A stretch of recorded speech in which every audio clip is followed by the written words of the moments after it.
Lonely mountain man finds a poor girl crying at his son's grave. The truth shocked everyone. The dark came slow that morning, like it always did in winter. Elias Vane opened his eyes before the sun did. He lay still for a moment beneath the heavy wool blankets, listening to the wind press against the old farmhouse walls. The fire had died in the night. Cold crept through the floorboards and bit at his feet the second they touched the ground. He did not linger.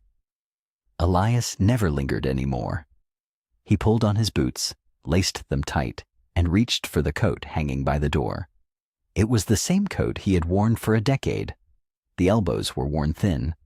The collar smelled of wood smoke and hay. He shrugged it on and stepped out into the pale blue morning. The Montana foothills stretched wide and silent before him. Snow covered everything.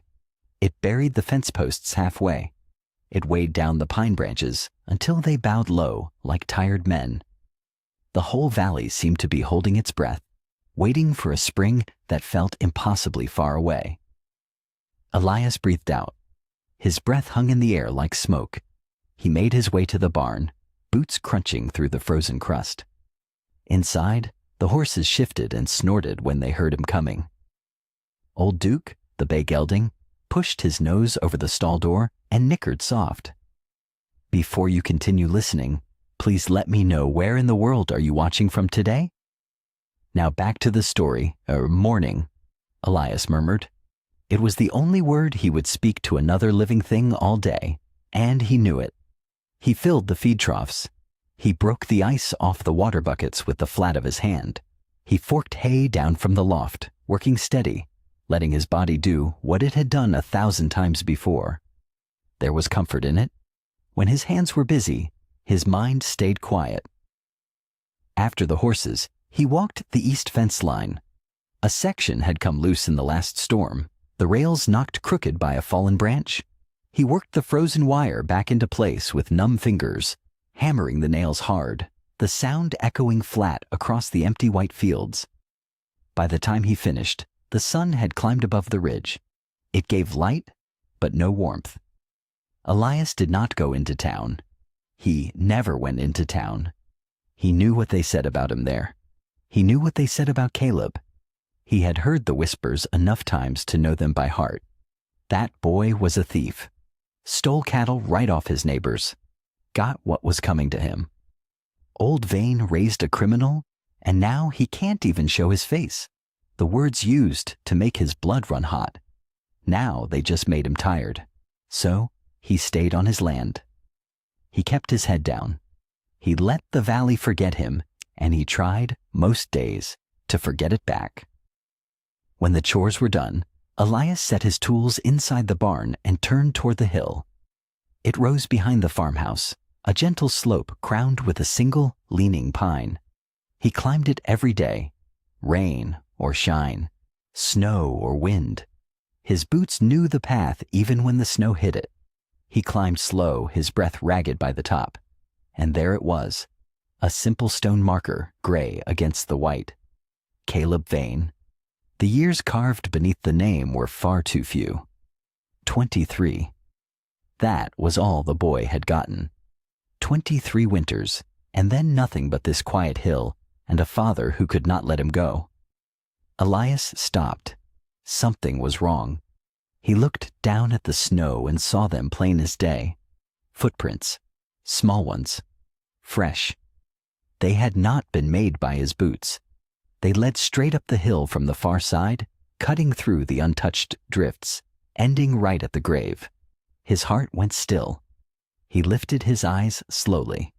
A young woman knelt in the snow beside Caleb's headstone. Her coat was thin and worn through at the shoulders, far too light for such cold. Her dark hair had come loose from beneath a faded scarf. Her whole body shook, and it was not only from the cold. She was crying. In her bare, reddened hands, she held a small bundle of dried winter flowers, and she was laying them gently upon the frozen ground before his son's grave. For a long moment, Elias could not move. The wind pulled at his coat. The pine above the grave creaked. And still the young woman knelt there, weeping over a son who was not hers to weep for. Something old and hard rose up in his chest. "You," he said. The word cracked across the hill like a whip. The woman gasped and spun around, nearly falling into the snow. Her wide eyes found him, and for a heartbeat, she looked like a deer that had heard the hammer of a rifle. She scrambled to her feet, clutching the little bundle of dried flowers to her chest. Elias came up the last few steps, slow and heavy. "Who are you?" he demanded. "What are you doing here?" Her mouth opened. No sound came out. Up close, he could see how young she was, barely more than a girl, though her face carried something older than her years. Her lips were cracked from the cold. Her cheeks were raw and wet. "I asked you a question." His voice was low now, but it did not soften. "That's my son's grave. You've got no right to be near it. Now tell me who you are." "I'm sorry," she whispered. Her breath shook. "I'm sorry, sir. I didn't mean to trespass. I didn't think anyone would be here." "Well, somebody's here." He planted his boots in the snow. "And I want to know why a stranger is crying over Caleb Vane." She flinched at the name. For a moment, she just stood there trembling, the flowers held tight against her worn coat. Then she drew in a slow breath, the way a person does when they are trying to gather what little courage they have left. "My name is Clara," she said. "Clara Whitmore." The name meant nothing to him. He waited. "I'm just a traveler," she went on. Her voice was thin, but she did not look away from him now. "I don't have anywhere I'm meant to be. I've been on the road a long while. I came here because She stopped. Her throat worked. "I came to say goodbye, to someone I never got the chance to thank." Elias felt the words land somewhere deep, though he did not understand them. "Thank him," he repeated. "For what?" Clara pressed her lips together. Her eyes dropped to the headstone, to the name, to the 2 short numbers carved beneath it that told the whole cruel story of how little time the boy had gotten. "He was kind to me," she said softly. "Once, when kindness was the last thing I expected from anybody." Elias studied her. Every year he had spent alone had taught him to read people the way he read the weather. He looked for the lie in her. He looked for the greed, the angle, the reason a poor stranger would climb a frozen hill to shed tears over a dead man. Folks did not do things without reason. He had learned that the hard way. But her grief did not look false. It looked like his own. That frightened him more than anything. "How did you know my son?" he asked. Clara went still. The question hung there in the cold air between them. He watched her face close like a door. Whatever grief had been open on it a moment before folded itself away behind something careful and guarded. "I can't say," she whispered. "Can't or won't." She shook her head. A tear slipped down her raw cheek and froze halfway. "Please don't ask me that. I made a promise. I mean to keep it." A promise to a dead man. Elias heard the bitterness in his own voice and could not stop it. "You come onto my land, weep at my boy's grave, and you won't even tell me how you knew him?" "I'm sorry," she said again, and this time the words broke apart. "I know how it looks. I know I've got no business here. I'll go. I'll leave you be. I swear it."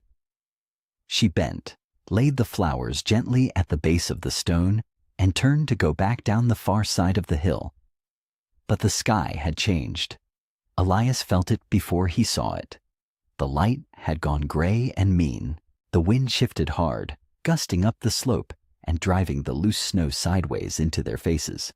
To the north, above the ridge, a wall of white was rolling down out of the mountains, swallowing the peaks whole.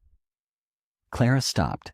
She stared at the coming storm, and the color drained from what little was left in her face. "You'll not make it a mile in that," Elias said grimly. The first thick flakes began to fall. The storm made the choice for him. Elias could have left her there. Some hard, tired part of him whispered that he should. She was a stranger. She was hiding something. She had come to take from the memory of his son, and he owed her nothing. But the snow was coming down thick now, and the wind carried a bite that could kill a person before morning. He had buried enough people in this valley. He would not stand by and let the mountains take one more. "Come on," he said. Clara turned, surprised. "What?" "You heard me." He was already walking, his shoulders hunched against the wind. "You can't travel in this. You'll freeze before you find the road." "I don't want to be a burden. I'll manage. I promise you I can." "No, you can't." He stopped and looked back at her. The snow was already gathering on the shoulders of her thin coat, in the strands of hair that had slipped loose from her hood. Nobody manages in a storm like this. Not out here. Now come on, before we both catch our death. She hesitated. He saw the war going on inside her. Pride against cold. Fear against sense. Then she followed, stumbling a little in the deepening snow, keeping a careful distance behind him, like a stray dog that had been kicked too many times to trust an open hand. The ranch house sat low against the hillside, its windows dark, smoke curling thin from the chimney. Elias pushed open the door and stamped the snow from his boots. The warmth hit him first, then the silence. The same silence that had lived in these walls for 3 years. Clara stepped inside behind him and stood by the door, dripping, small, her arms wrapped around herself. He hung his coat on the peg. Then he pointed down the hall. "There's a room back there. Was my son's?" The words came out rougher than he meant them. "There's a bed. Blankets in the chest. It'll keep the cold off you." "Thank you," she said quietly. "Don't thank me yet." He crossed to the stove and threw another log into the belly of it, watching the sparks jump. He did not look at her when he spoke again. "You'll stay till the weather clears, not a day longer. When the pass opens up, you go on your way, understand?" "I understand." "I don't know you," he went on, and now he did turn, fixing her with a hard stare. "I don't know what you want, or why you were up on that hill. A man learns to be careful, living out here alone. So, you'll stay, and you'll be warm, and you'll be fed? But don't mistake it for something it ain't. This isn't kindness. It's just what a person does so they can sleep at night." Clara met his eyes. She did not argue. She did not flinch this time either. "That's more than most would give a stranger," she said. "I won't forget it." He grunted and turned back to the fire. The evening passed slow and quiet. He gave her a bowl of the stew that had been simmering since morning. She ate like someone who had learned not to trust that there would be a next meal, careful and grateful and quick. She washed the bowl without being asked. Then she said goodnight, soft as a breath, and disappeared down the hall into Caleb's old room. Elias stayed by the fire. He sat in the worn chair that had been his father's before him, and he watched the flames eat through the log, and he told himself he had done the right thing and nothing more. She would be gone in a day or two. The house would go back to its silence. That was how he wanted it. That was how it had to be. The wind howled against the shutters. The fire popped and settled. And then he heard it. A sound, small and muffled, coming from down the hall. He went still, listening. It came again, soft, broken. The sound of someone crying into a pillow, trying hard not to be heard. Elias sat very still in the firelight. He had heard that sound before. He had made it himself in the long nights after they lowered Caleb into the ground. He knew its shape. He knew its weight. Whatever secret that girl was carrying, she was carrying something else too. She was carrying a grief that ran just as deep as his own. Elias woke to a sound he had not heard in 3 years. The clink of a bucket, the soft crunch of boots in snow, someone moving around outside in the gray light of early morning. He lay still for a moment, listening. His first thought was trouble. His hand found the edge of the bed, and he was up before he had time to think it through, pulling on his boots, reaching for the rifle by the door. He stepped out onto the porch. The storm had passed in the night. The world lay clean and white and blinding under a sky the color of pale ash. And there, out by the barn, was Clara. She was not running. She was not stealing. She was working. She had a bucket in each hand, and she was carrying feed to the horses through snow that came up past her ankles. Her breath came out in little clouds. She had wrapped an old scarf around her head that must have come from the chest in Caleb's room. Her cheeks were red from the cold. Elias lowered the rifle slowly. He watched her set down the buckets and pull open the stall door. She moved like someone who had done this 1,000 times. No wasted motion, no fear. She poured the feed and ran her hand along the neck of the old gray mare, and the mare, who was skittish with everyone, leaned into her touch like an old friend. Elias came down off the porch. The snow squeaked under his weight. Clara looked up. "I hope you don't mind," she said quickly. "I woke early. I heard the horses. I figured they'd want feeding, and you'd been up late, so I—" She trailed off, watching his face like she was waiting to be scolded. "You know horses," he said. It was not a question. She nodded. "My father raised them, before he passed. It's about the only thing I ever learned to do right." Elias said nothing. He walked past her into the barn, and she followed, and he watched her out of the corner of his eye as she picked up a pitchfork and started clearing the soiled straw from the mare's stall without being told. She knew where to step. She knew how to keep her body angled so the horse could always see her. Little things, things you could not fake, things a person only knew if they had spent real years with animals. His suspicion was a stubborn thing. It did not want to let go. A woman who could work like this, who knew horses and land and cold, was not the helpless stranger he had first taken her for. And a person who hid what she could do usually had a reason for hiding it. But another part of him, a part he did not like to listen to, saw something else. He saw Caleb. Caleb used to move through the same barn just like that, quiet and sure, talking low to the animals like they could understand every word.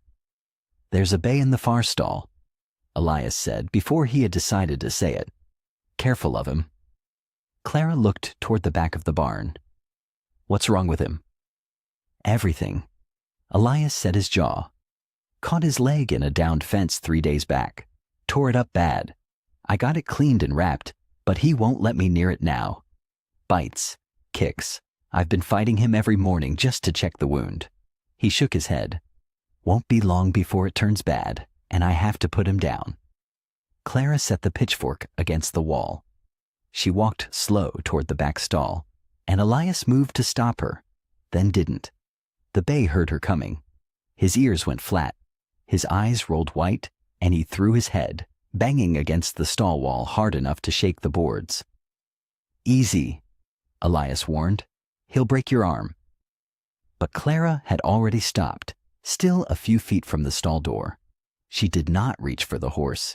She just stood there, and she began to hum, low and soft, a tune with no name, the kind a mother sings without thinking. The bay's ears twitched. She kept humming. She lowered her eyes to the ground, not looking at him straight, and she took one slow step, then another. Her hand came up, open and unhurried, palm down. The horse snorted, trembled, but he did not strike. And then, to Elias's amazement, the great animal dropped his head and pressed his nose into her open palm. Clara ran her fingers gently down his neck. She crouched, still humming, and lifted the edge of the bandage on his hurt leg. The bay stood still for her, perfectly, impossibly still. Elias stared. Something in his chest pulled tight. He had been fighting that horse for 3 days. She had calmed him in 3 minutes. The days that followed fell into a rhythm Elias had forgotten was possible. Clara rose before the sun each morning. By the time Elias made it to the barn, the horses were fed, the stalls were clean, and the bay was standing quiet with his bandage checked and changed. She never made a fuss about it. She just did the work, the way a person does when work is the only thing they have ever been able to count on. Elias found himself doing more too. There was a plow behind the barn with a cracked handle that he had meant to fix for 2 winters.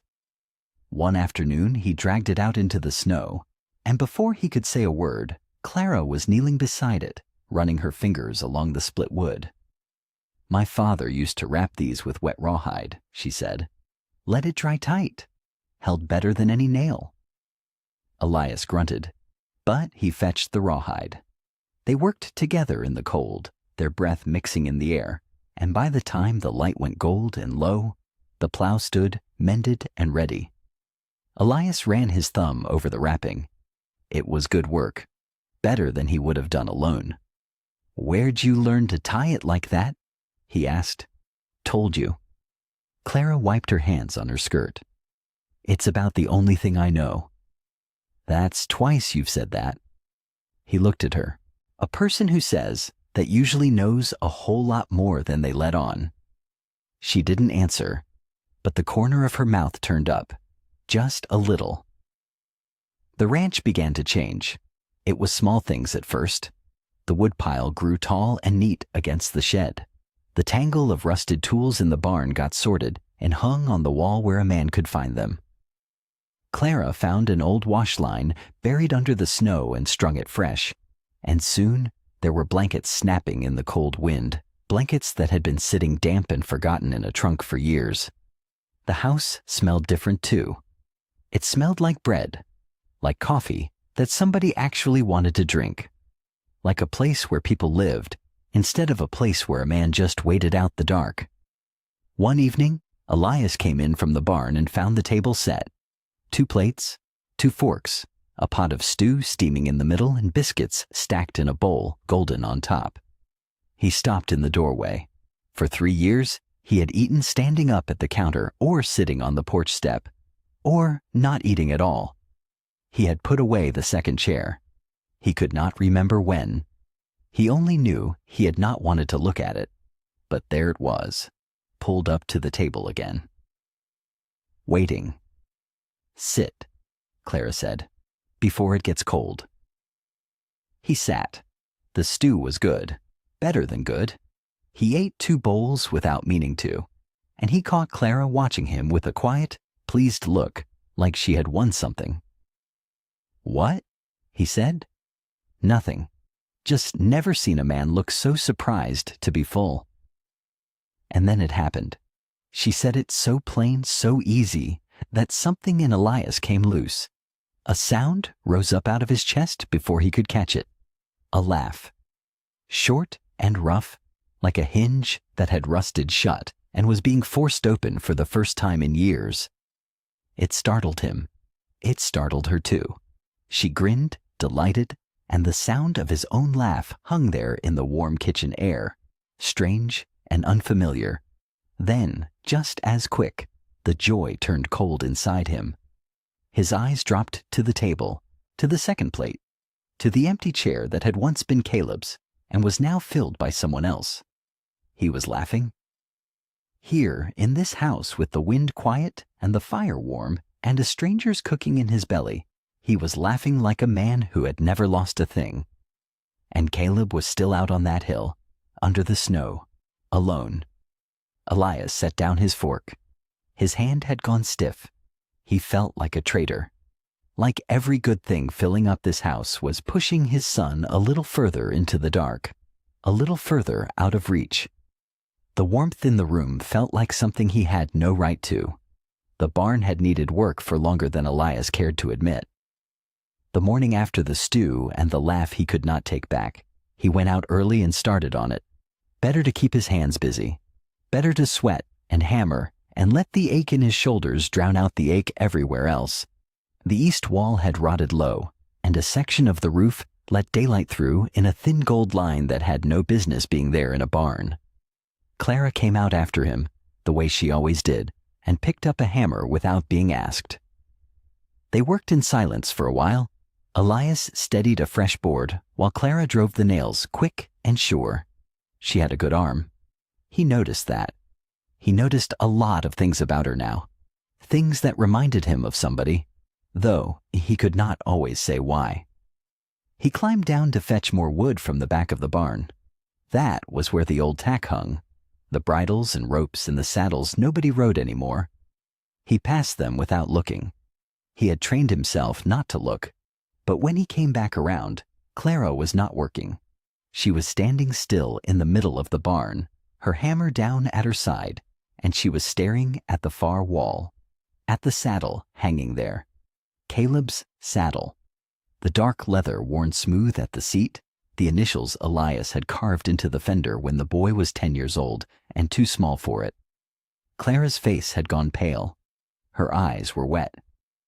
Clara? She didn't hear him at first. She just kept staring at that saddle like it was speaking to her. That was his, Elias said quietly. Caleb's. I know. The words came out before she could stop them. Then she pressed her lips together, like she wished she could pull them back. Elias set the wood down slow. His heart had started beating hard against his ribs. You know. She turned to face him. Her chin was trembling.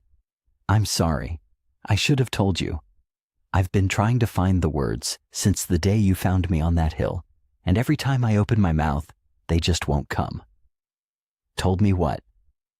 His voice was low, careful, like a man walking out onto ice he wasn't sure would hold. Clara wiped her face with the back of her hand. She looked down at the straw on the floor, and when she spoke, her voice was small. I knew him. I knew Caleb, not for long, but he saved my life. The barn went quiet. Even the wind seemed to hold its breath. Elias lowered himself onto an overturned crate. His legs didn't feel steady anymore. Tell me, he said. All of it, please. Clara stood there a moment longer. Then she sank down onto a bale of hay across from him, and she started to talk, and it was like a dam finally breaking. I was 16. My pa had just died. We had no money, no kin, nothing. Some men we owed put us out on the trail, out past the Bitter Fork, in the middle of winter. She stared at her hands. I was walking alone. I hadn't eaten in 3 days. My boots were soaked through, and I couldn't feel my feet anymore. I'd sat down in the snow. I remember thinking it wasn't so bad, just sitting there, just closing my eyes. Elias felt the cold of it in his own bones. And then I heard a horse, Clara said. Her voice cracked, but a smile broke through the tears. And there was this young man looking down at me like I was somebody worth stopping for. He got off his horse and wrapped his own coat around me, gave me all the food in his saddlebag, walked beside me on foot for miles because he wouldn't take the horse while I was too weak to ride. She looked up at Elias then, straight at him. He got me to a town, got me a warm bed and food, and a way to send word to what was left of my family. And he sent money after that, for years, enough to keep us alive. Her voice dropped to a whisper. But he made me promise something. He said I could never tell a soul what he did, not ever. He didn't want anybody to know. Elias sat there for a long time without saying anything. The words hung in the air between them, heavy as snow on a rooftop. He was trying to fit them together with the boy he thought he knew, and they didn't match. They matched something better, something he had never let himself imagine. Why? He finally said. His voice came out rough. Why wouldn't he want anybody to know? Clara wiped at her cheek. She let out a small broken laugh, the kind that comes when you're remembering something dear. I asked him that, she said. The last time I saw him, I told him folks ought to know what kind of man he was. I told him he deserved to be thanked. She shook her head slow. He just smiled at me. He said the thanking wasn't the point. He said if you help somebody, just so they'll clap you on the back, then you didn't really help them at all. You helped yourself. Elias closed his eyes. He could hear it. He could hear Caleb saying it, plain as if the boy were standing in the doorway, with hay stuck to his sleeve and that stubborn set to his jaw.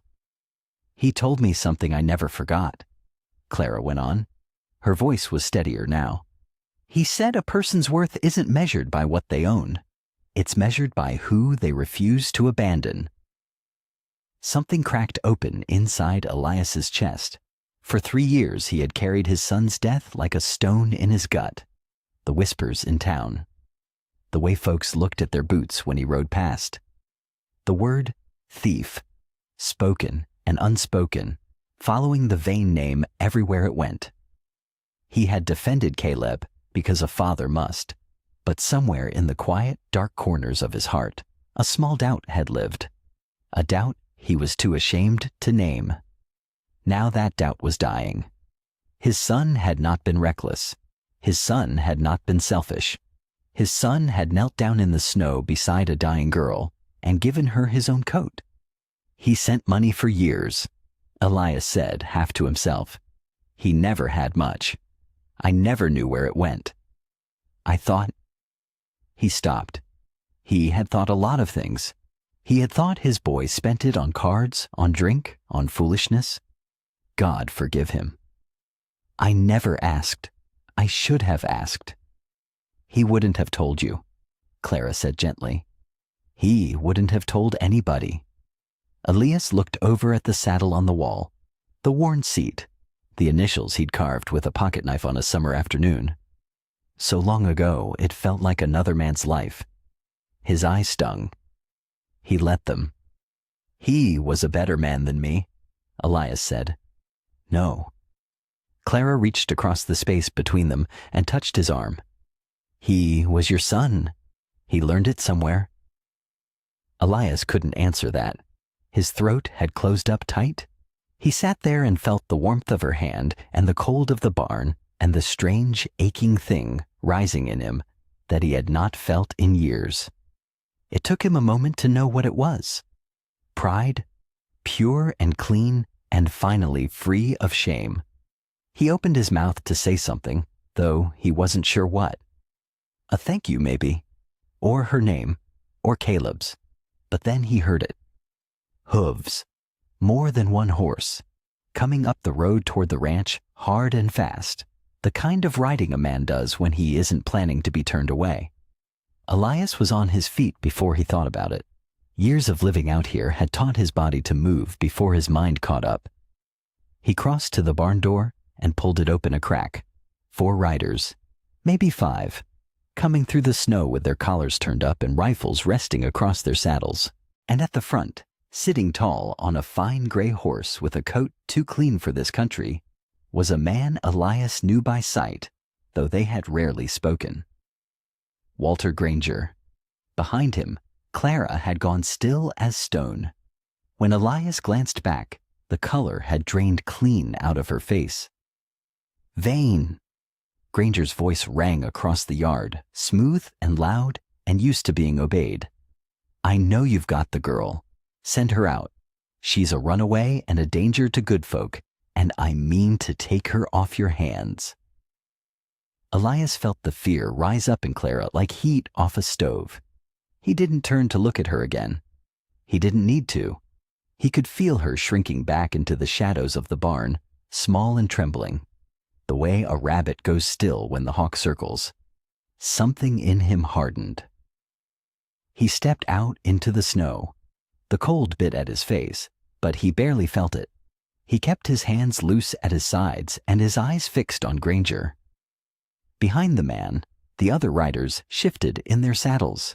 Rifles gleamed dull in the gray light. Their horses stamped and blew steam into the freezing air. You're a long way from your own land, Granger, Elias said. Granger smiled. It was the smile of a man who had never once been told no and meant to keep it that way. I go where trouble takes me, he said. And that girl is trouble. She's been running from folks up and down this valley, stealing, Lying. She'll turn on you too, Vane, the moment your back is turned. I'm doing you a kindness, taking her off your hands. That's so. Elias didn't move. Funny. She's been here 2 days and hasn't stolen a thing but my quiet. A couple of the riders chuckled, then caught themselves. Granger's smile thinned. I'll ask you once more. Send her out. No. The word landed flat and hard in the cold. Elias had not planned to say it, but it came out of him certain as a nail driven straight, and he found he meant it down to the bone. She's under my roof, Elias went on. That makes her my business. You want to take somebody off my land? You'll do it over me first. And I've got a rifle inside that door and 40 years knowing every rock and gully on this mountain. You don't. He let that sit. You want to try me, Granger? You go on ahead, but you'd best be real sure it's worth it. For a long moment, nobody moved. The wind moaned across the yard. One of the horses tossed its head. Elias watched Granger's eyes, and he saw the calculation working behind them, cold and quick, weighing what it would cost. Weighing whether the price was worth the prize. Then Granger laughed, short and sharp with no joy in it. You always were a stubborn old fool, Vane, sitting up here on your hill grieving a boy who shamed your name. He gathered his reins. Fine, keep her. But when she robs you blind and burns you out, don't come crying to me. He wheeled the gray horse around. His men followed, casting hard looks back over their shoulders. The hoofbeats faded down the road, swallowed by the snow until the yard was silent again, and Elias stood alone in the cold with his heart hammering. He waited until he was sure they were gone. Then he went back inside and pulled the barn door shut behind him. Clara stood pressed against the far wall, her arms wrapped tight around herself. She was shaking. They're gone, Elias said quietly. She nodded, but she didn't stop shaking. Elias crossed the barn slow. He stopped a few feet from her and looked at her hard, the way he'd looked at Granger, though this time there was no anger in it. Only a question that had been building in him since the moment he saw that fine gray horse come up the road. Clara. His voice was gentle, but it left no room to run. A man like Walter Granger doesn't ride through a blizzard for a runaway girl. He wouldn't waste the shoe leather. He's got money, land, half this valley in his pocket. He shook his head slow. So, you tell me, what are you to a man like that? Why does he want you silenced so bad he'd come out here himself to do it? Clara's mouth opened, closed. Her eyes filled up. Say it, Elias said. Whatever it is, you're safe here. She looked at him a long moment. Something broke loose behind her eyes. I was there, she whispered. The night Caleb died. I saw it. I saw the whole thing. Her voice cracked. He wasn't stealing anything, Elias. He never stole a thing in his life. They killed him, and they made it look like he was the thief. The words hung in the air between them. Elias didn't move. He couldn't. It felt like the whole barn had gone still around him, the horses quiet, the wind holding its breath. He had waited 3 years to hear something like this. He had prayed for it. But now that it was here, standing in front of him with tears running down a stranger's face, he found he was afraid of it. Sit down, he said. His voice came out rough. Sit down and tell me. All of it. From the start. Clara slid down against the wall until she was sitting on the straw. Elias lowered himself onto an overturned crate across from her. He rested his elbows on his knees and waited, though every part of him wanted to grab her by the shoulders and shake the truth out faster. She wiped her face with the back of her hand. Caleb helped a lot of folks, she began. You know that now, but there was more to it than kindness. He was watching things that didn't sit right with him. She drew a shaky breath. Little homesteads all over this valley started losing cattle. A few head here, a few there. The families that got hit, they were the poor ones. the ones already barely hanging on. And when they went to the law, they got told they must have let their fences go, that the animals wandered off. Nobody believed them. Elias felt something turn cold in his gut. He remembered those stories. He remembered folks packing up and leaving, one after another, selling their land for next to nothing. Caleb figured it out. Clara went on. It wasn't wolves. It wasn't wandering. Somebody was taking those cattle. Somebody who knew exactly which families couldn't fight back. She looked up at him. It was Granger. Him and a handful of the others. The respectable ones. The ones who sat in the front pew on Sunday and smiled at everybody. Granger, Elias said. The name came out like a stone. They'd steal the herds a little at a time, so slow nobody could prove it. Then they'd wait. Her hands twisted together in her lap. When a family got desperate enough, when they couldn't pay their debts anymore, Granger would come along and buy their land cheap. All friendly. All charity, he called it. Folks even thanked him for it. She shook her head. He was eating this valley alive, one poor family at a time. And he was doing it by robbing the very people he pretended to help. Elias closed his eyes for a moment. He thought of his son riding out at night, alone, saying nothing. He'd thought Caleb was restless, chasing trouble. He never once guessed the boy was chasing this. And Caleb saw all this, he said quietly. He didn't just see it. He started keeping track. Clara leaned forward, and for the first time there was something fierce in her voice, something that cut through the fear. He watched them. He wrote things down, dates, names, which herds went missing and which land Granger bought after. He was gathering it up piece by piece so nobody could call it a lie. Her eyes shone. He said proof was the only thing men like that were afraid of. He said the truth had to be written down where they couldn't burn it or bury it. He had evidence.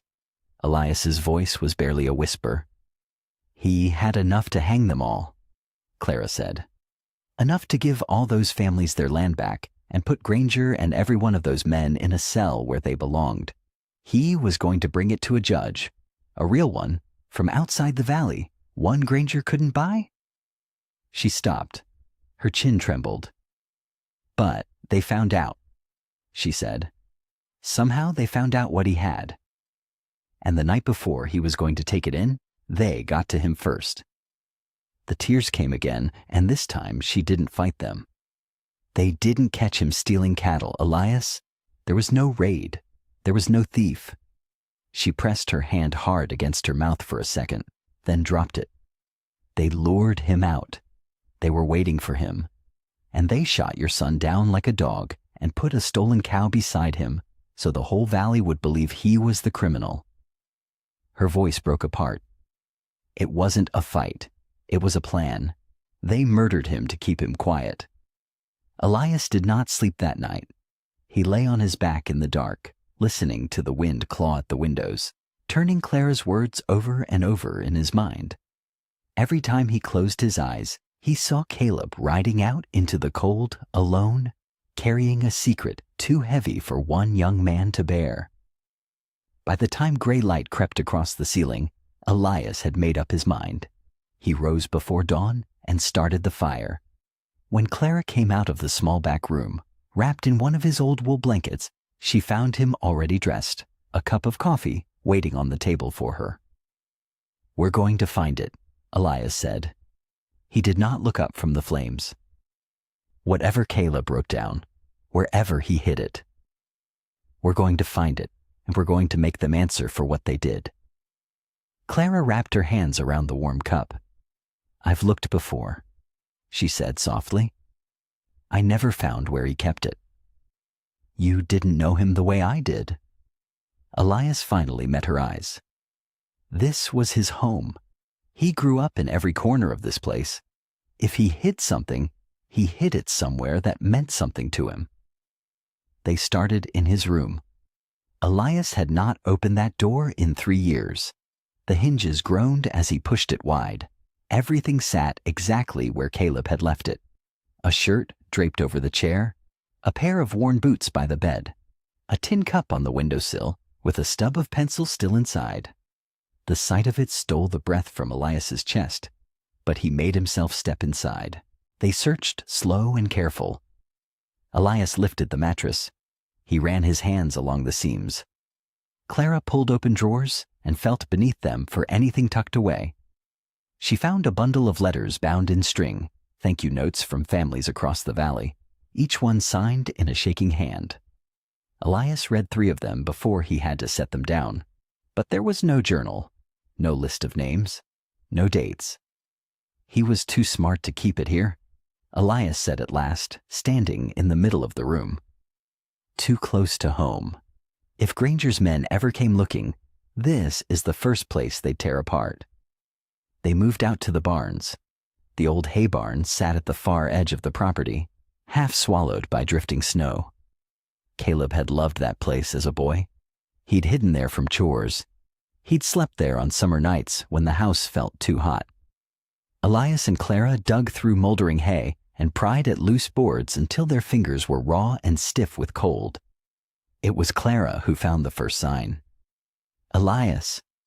She was kneeling beside an old feed trough in the corner. Look at this. He crossed to her. Carved into the underside of the trough's edge, small and rough, were 2 words. 4PA. Elias's heart slammed against his ribs. He ran his thumb over the letters. Beneath them, cut deep into the wood, was a mark he knew well, a crooked circle with a line through it. The brand Caleb used to draw as a boy, his own made-up mark for the ranch he swore he'd run one day. He left this on purpose, Elias said, his voice thick. He wanted somebody to find it. He wanted me to find it. He pressed his palm flat against the wood. But there's nothing here, just the mark. Clara searched the trough top to bottom. She checked underneath, behind, inside. Nothing but old grain dust and shadow.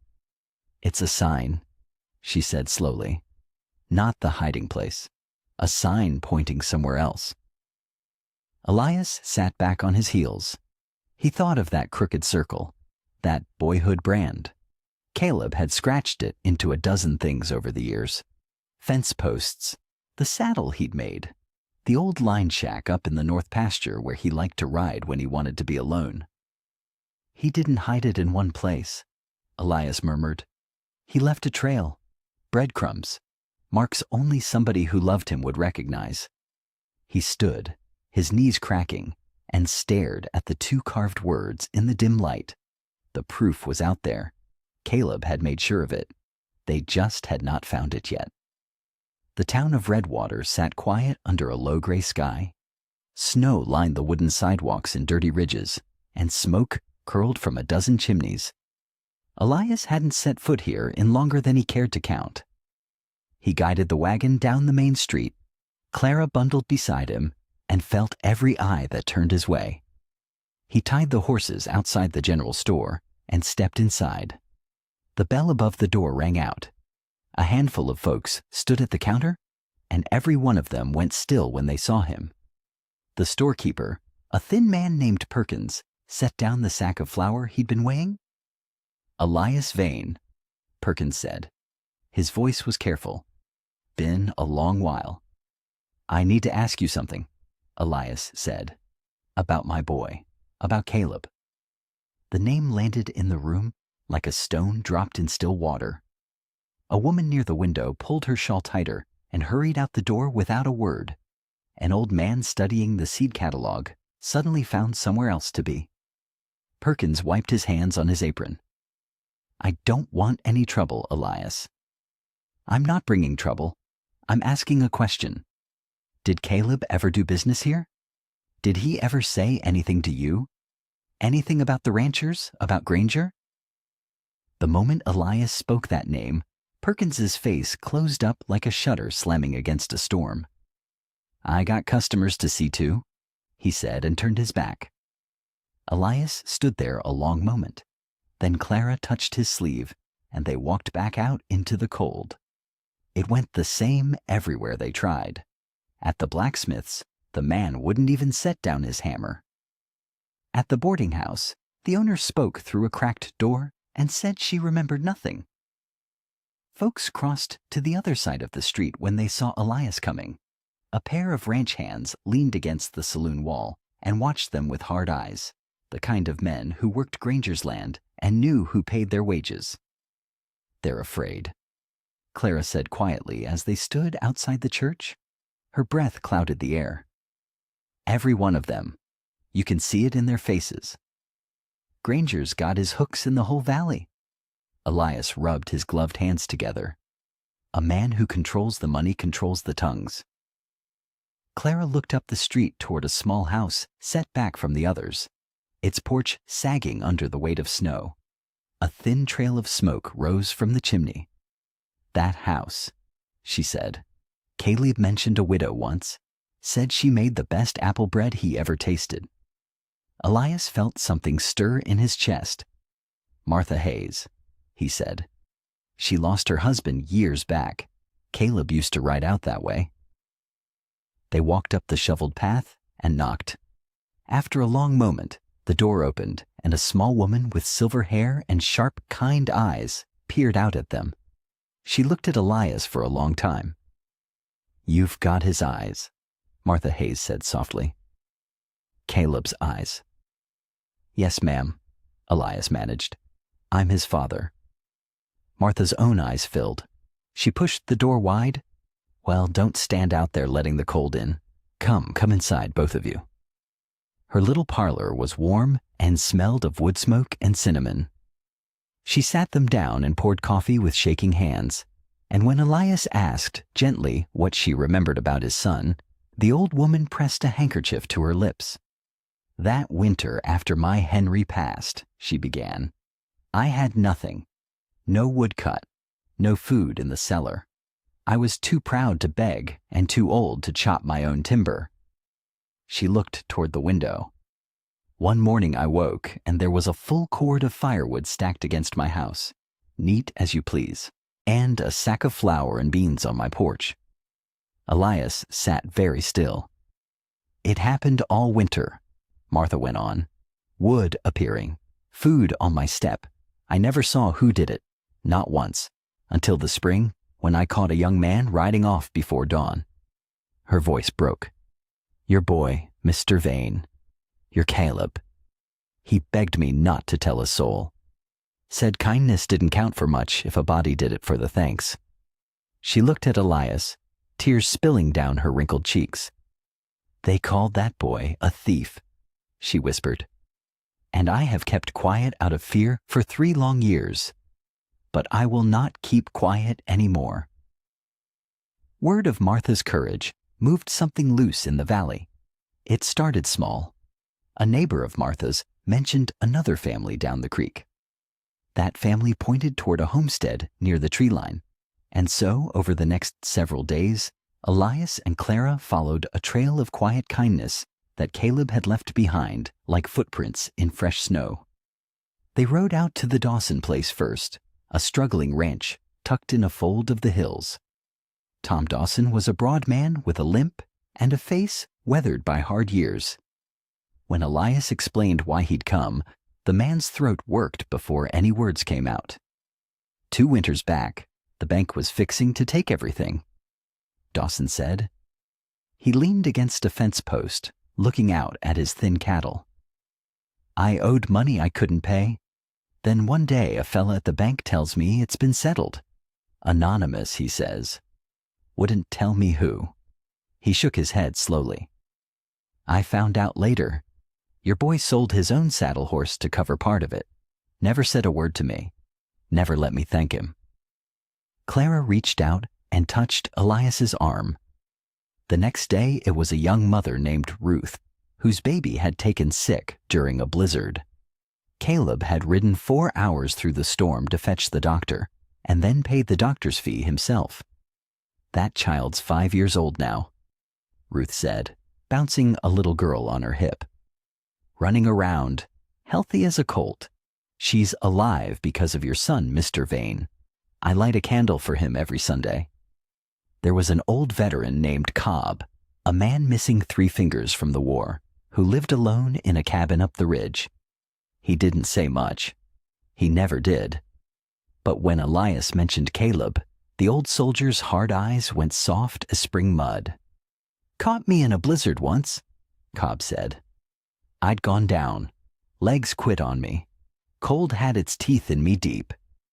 He held up his ruined hand and studied it. "Your boy found me." Half froze himself. He built a fire and lay down beside me all night to keep me breathing. Come morning, he walked me home. Wouldn't leave till he knew I'd eat. Cobb met Elias's eyes. "I'm an old man who buried better men than me in the war, but that boy of yours had more courage in his little finger than half the soldiers I ever knew." Story after story, family after family. There was a schoolteacher whose books Caleb had replaced when the roof leaked, a widower whose fences Caleb had mended in secret, a pair of orphaned brothers Caleb had taught to break horses so they'd have a trade. Everywhere Elias turned, someone had a piece of his son he'd never seen. Everywhere he went, folks who'd been too afraid to speak now looked at him with wet eyes and open hearts. By the 4th day, Elias could barely hold it all. He rode home in silence as the sun sank low behind the mountains, painting the snow the color of embers. Clara sat beside him, quiet, letting him be. The wagon wheels crunched over the frozen ruts. The horses snorted clouds into the fading light. When they reached the ranch, Elias climbed down slow like a man twice his age. He unhitched the team and saw to them by habit, his hands doing the work while his mind was somewhere far away. Then he walked to the house and stood in the doorway of Caleb's old room, looking at the narrow bed, the shelf of whittled figures, the worn boots still waiting in the corner. 3 years. 3 long years he had sat by that grave on the hill. 3 years he had let the grief hollow him out until there was nothing left but the ache of it. And in all that time, he understood now, he had mourned only the death. He had never once celebrated the life. His son had walked this valley like a quiet flame, warming every cold and forgotten corner of it, feeding the hungry, healing the sick, lifting up the broken. And he'd done it all without a single word of thanks, without a shred of pride, without ever asking to be seen. Elias sank down onto the edge of the bed. His shoulders shook. The tears came, and this time they were not only sorrow. "I didn't know you," he whispered into the empty room. "My own boy, and I didn't know how big your heart was." He pressed his face into his hands. He had buried a son. He had never truly known the man. How long he sat there, Elias could not have said. The room grew dark around him. The light through the small window faded from ember to ash. Still he stayed, breathing in the smell of his son that even 3 years could not fully erase. Leather, wood smoke, the faint sweetness of the pine shavings that always seemed to follow Caleb wherever he went. At last, Elias wiped his face with the back of his rough hand and stood. He meant to leave. He meant to close the door and let the boy's room stay a shrine, the way it always had. But something stopped him. His eyes fell on the shelf of whittled figures, little horses mostly, a dog, a bird with its wings spread as though caught in the moment before flight. Elias had dusted them 100 times, but never truly looked at them. Now he ran his fingers along the row, and behind the carvings, tucked flat against the wall, he felt something. A book. He drew it out slow. It was a small leather journal, worn soft at the edges, its cover cracked from handling. Elias's heart began to pound. He carried it to the window and lit the lamp with hands that would not stay steady. The pages were full of Caleb's careful writing. Lists of names, sums of money, notes about which family needed what and when. It was a record, Elias realized, of every quiet kindness his son had done. The Dawson debt, Ruth's doctor, Cobb's blizzard, all of it, set down plain and simple without a word of pride. And then near the back, folded and tucked between 2 pages, Elias found a letter. His own name was written on the front. Pa. His breath left him. His thumb trembled as he unfolded the paper. The words swam for a moment before he could make them hold still. Pa, if you're reading this, then something happened. I couldn't stop. I'm sorry for that.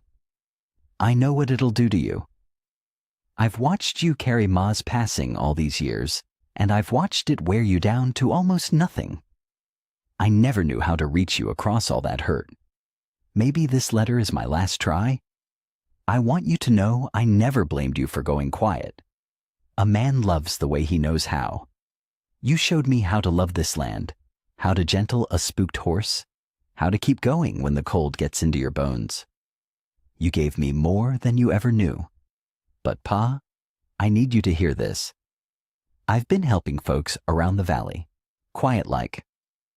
I never wanted anyone to know, least of all you, because I was afraid you'd worry. There are men out here doing wrong, and I couldn't look away. You raised me not to look away. Elias had to stop. He pressed his knuckles hard against his mouth. Then he read on. I know you think protecting me meant keeping me safe, but a father's greatest gift isn't preventing every storm. It's teaching someone how to stand in one. You did that, Pa. You made me strong enough to face whatever's coming.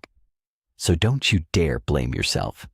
And don't you dare stop living. That's the thing I'm most afraid of. Not dying. I'm afraid of you shutting the door on your own heart and calling it grief. Promise me you won't. Promise me you'll open it up again someday. Let somebody in. There's more love in you than you ever let yourself give. I've seen it. I know. I love you, Pa, more than I ever said, more than a whittled horse or a mended fence could ever show. Your son, Caleb. The letter slipped from Elias's fingers and drifted to the floor. A sound tore out of him then, raw and broken, a sound he did not know he had left in him. He sank to his knees on the cold plank floor of his son's room and wept the way a man weeps only once in his life. You knew, he choked out. You knew what I'd do, and you begged me not to, and I did it anyway. He gathered the letter up and held it against his chest. 3 years, he whispered. 3 years I sat by your grave and called it love, but it wasn't. It was hiding. I buried myself right there beside you, boy, and I called it grief. His voice cracked wide open. I stopped living. That's the truth of it. You spent your whole life lifting folks up, and I spent 3 years letting the weight of losing you drag me under.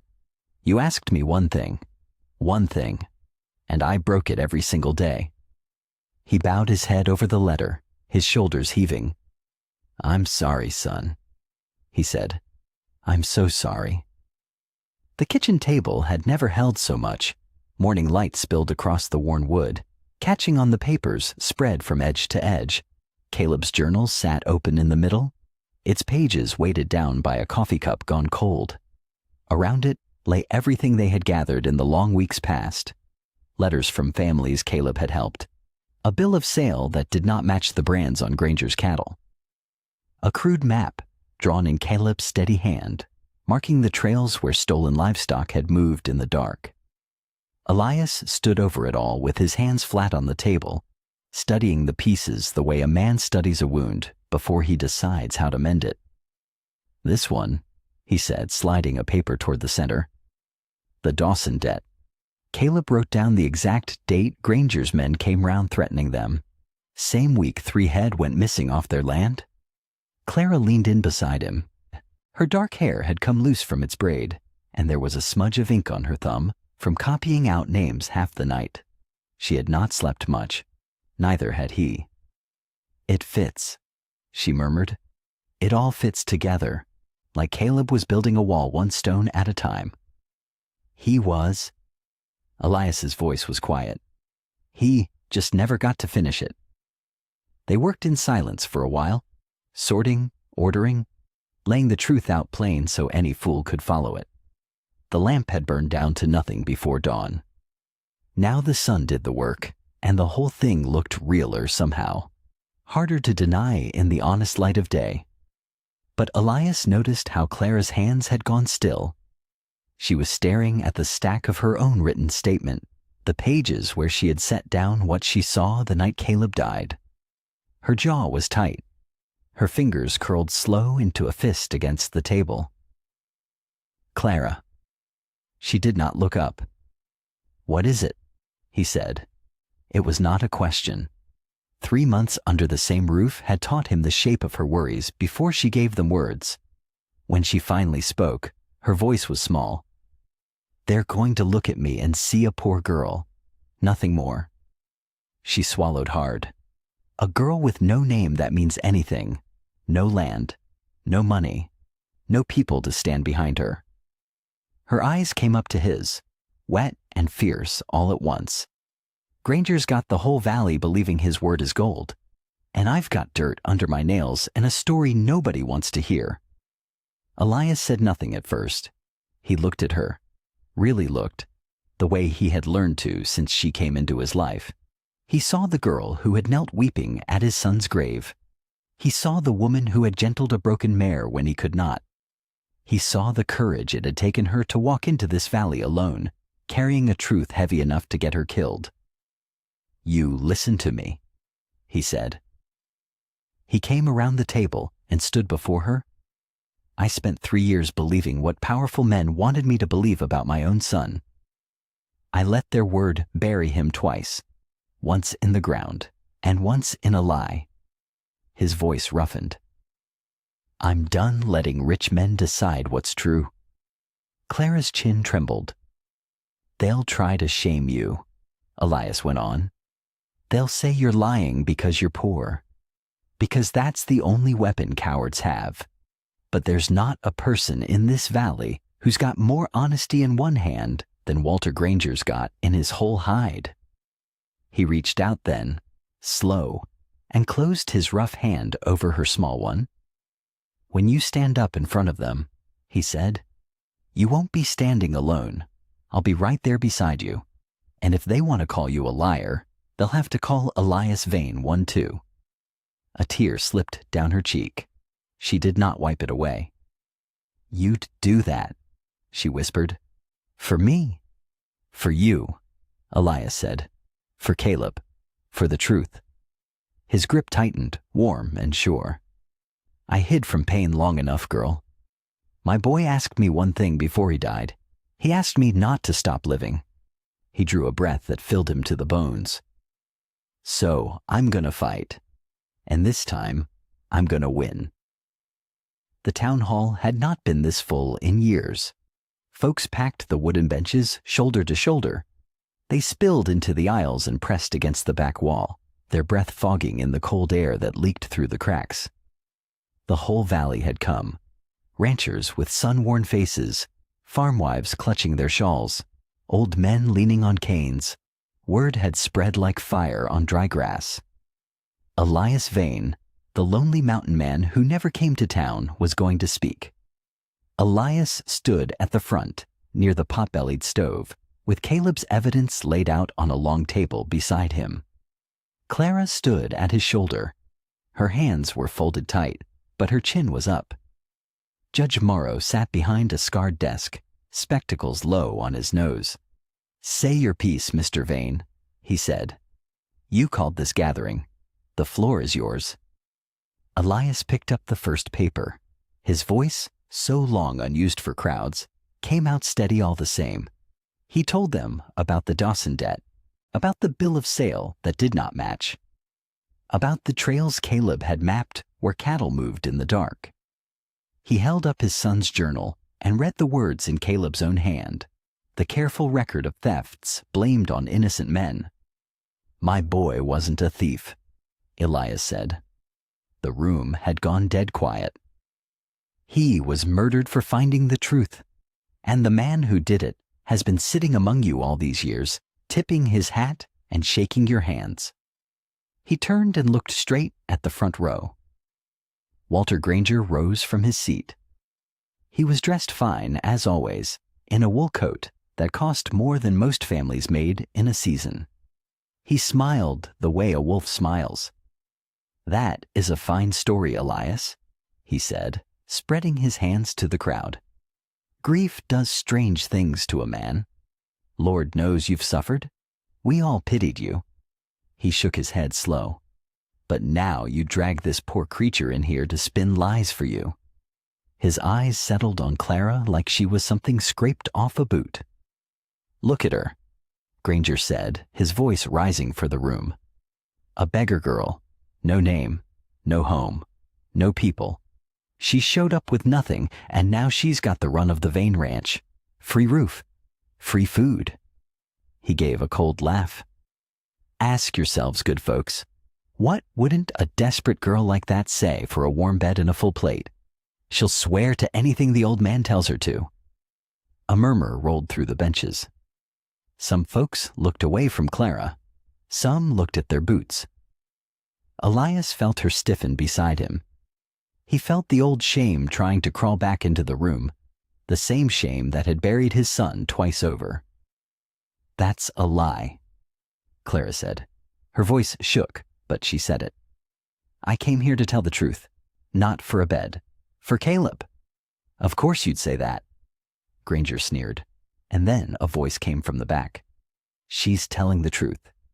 Every head turned. Martha Hayes stood in the last row, small and bent, her gray hair pulled tight beneath her bonnet. She gripped the pew in front of her with knuckles like knotted rope, but she stood tall as she could. "Caleb Vane fixed my roof 3 winters ago," she said. "In the dead of January, when the snow came through and I had no one. He never asked a penny. He never told a soul." Her voice cracked. "I'd have frozen without him. And I've been ashamed all these years that I let you talk me into believing he was wicked, Walter Granger."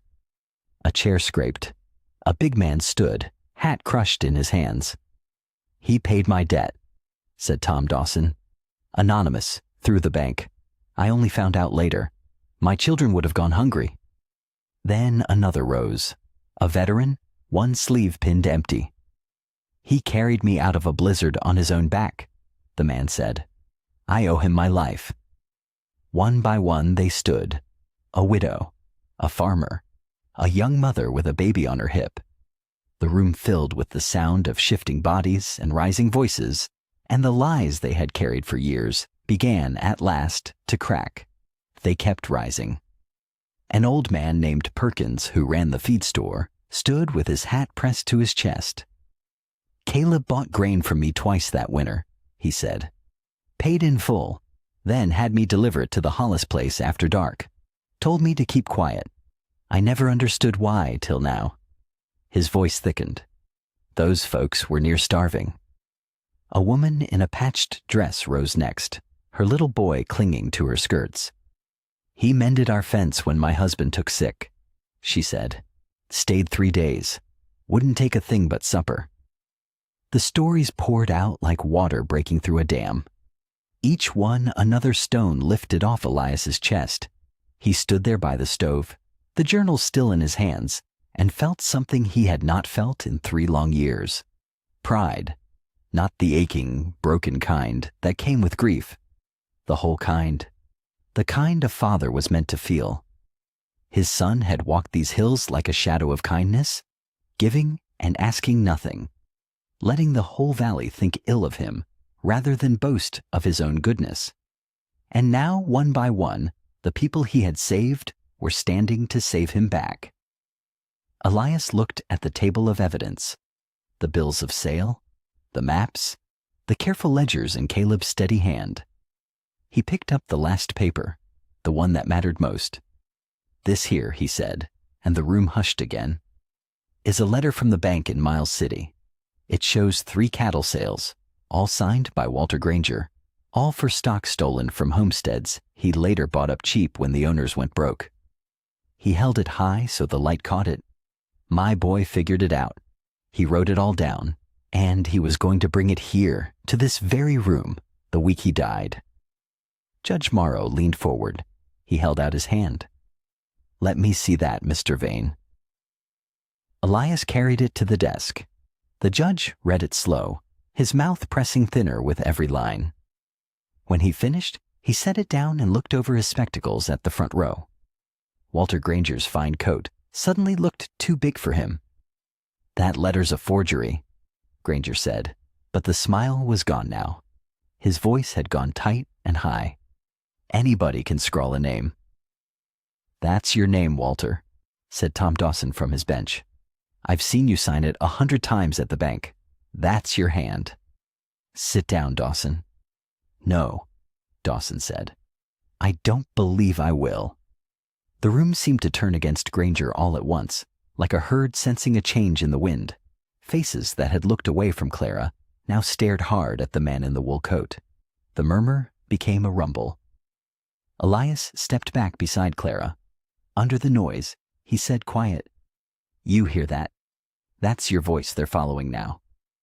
Not his. Clara's eyes shone. She pressed her lips together to keep from crying and gave a small, fierce nod. Judge Morrow rapped his knuckles on the desk.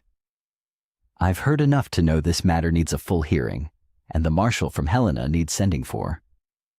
Walter Granger, you'll not be leaving this valley till that's done. He looked out at the crowd. And Caleb Vane's name will be cleared in the county record. That much I can promise here and now. The town hall erupted.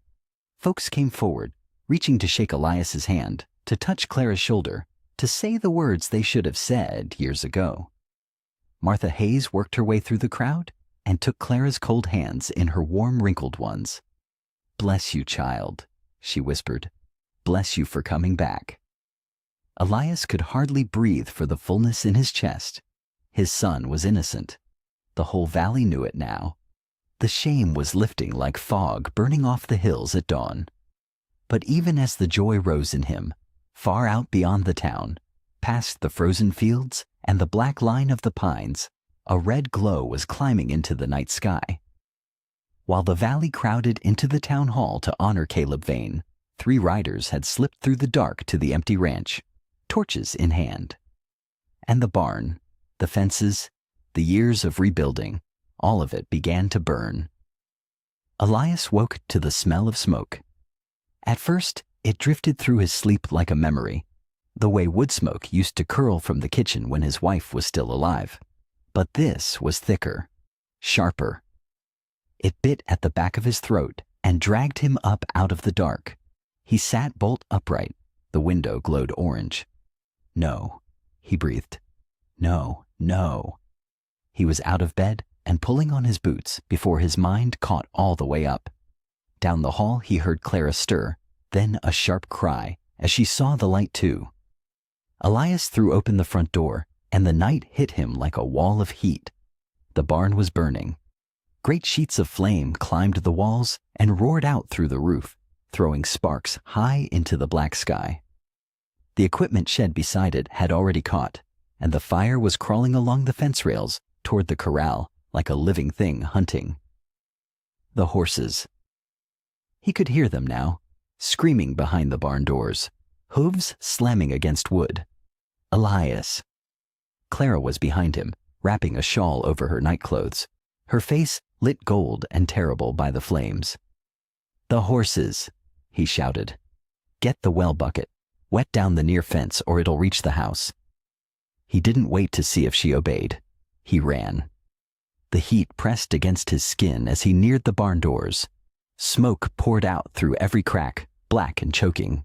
He grabbed the iron latch and yanked his hand back with a hiss. The metal was hot. He tore off his shirt, wrapped it around his fist, and threw the latch. The door swung wide, and a wave of smoke rolled over him, blinding him, filling his lungs. "Easy," he choked out, though no horse could hear him over the roar. "Easy now." He plunged in. The mare came first, wild-eyed, rearing. He caught her halter and hauled her toward the gray square of doorway, half dragging, half praying. She bolted the moment her hooves hit open air. He went back in. The gelding next, then the 2 younger horses Clara had been training, the ones that trusted her hands. They wouldn't come for him. He had to throw a blanket over the nearest one's eyes and lead it blind through the smoke. His chest burned. Every breath was fire. But he counted them in the corral. 1, 2, 3, 4, and there was one more. The old plow horse in the back stall. Elias went in a 4th time. The roof was going now. Burning timbers dropped around him, hissing where they struck the wet ground near the trough. He found the old horse pressed into the corner of its stall, too scared to move. He hauled on the rope. The animal wouldn't budge, so he put his shoulder against its flank and shoved, shouting words that made no sense, until at last it stumbled forward and broke into a stagger toward the door. They came out together, just as the loft collapsed behind them in a roar of sparks. Clara was at the fence, throwing bucket after bucket, her arms shaking, soot streaking her face. She had kept the flames from crossing to the house, but the barn was gone. The shed was gone.